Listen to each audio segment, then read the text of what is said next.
السلام علیکم ورحمۃ اللہ۔ سامعین، ہمارے ذہنوں کے اندر ایک سوال ہوتا ہے کہ ہم جب امام صاحب کے ساتھ حاضر ہو جاتے ہیں، امام صاحب نے 1 رکعت یا 2 رکعتیں یا 3 رکعتیں پڑھ لی ہیں، اب ان میں سے ہمیں کون سی رکعت حاصل ہوئی، کون سی نہیں ہوئی؟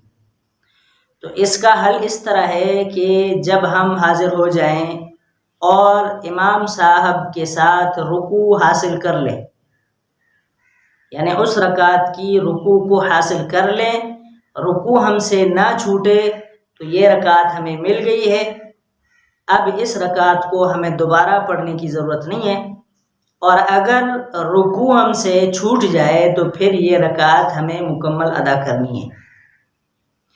اور اسی طرح ہم ایک بڑی یہ غلطی کر جاتے ہیں کہ بہت سارے ساتھی جب امام صاحب کھڑے ہیں، تلاوت کر رہے ہیں، الحمد شریف پڑھ رہے ہیں یا پھر اس کے ساتھ دوسری صورت ملا رہے ہیں، پڑھ رہے ہیں، ہم حاضر ہونے کے ثنا پڑھ لیتے ہیں، لیکن ہم جب امام صاحب کے پیچھے کھڑے ہوں گے، امام صاحب تلاوت کر رہے ہیں، تو ہمیں صرف خاموشی اختیار کرنی پڑے گی، کچھ نہیں پڑھنا پڑے گا۔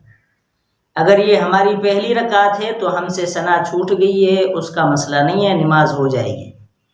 اور اگر ہم سے پہلی رکعت نکل گئی ہے تو پھر جب ہم اس پہلی رکعت کو پڑھیں گے اکیلے میں، جب امام سلام پھیرے گا، ہم اکیلے میں جو اس رکعت کو ادا کریں گے، تو پھر اس رکعت میں ہمیں کیا کرنا پڑے گا؟